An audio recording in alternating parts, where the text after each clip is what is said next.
বেশি বেশি আমল করার চেষ্টা করুন, আমলি জিন্দেগি করার চেষ্টা করুন।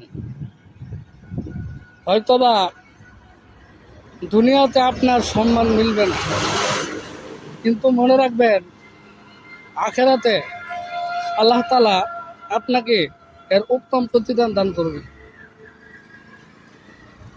দুনিয়াতে মানুষ আপনাকে তুচ্ছ-তাচ্ছিল্য করবে, কিন্তু আপনার আমলের কারণে, আপনার ইবাদতের কারণে সেই মহান রব্বুল আলামিনের কাছে আপনার সম্মান এবং মর্যাদা অনেক বেশি।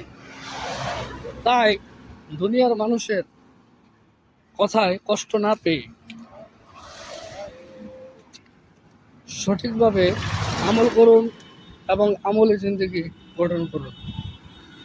আল্লাহ তাআলা আমাদের সবাইকে আমল করার তৌফিক দান করুন। আমিন।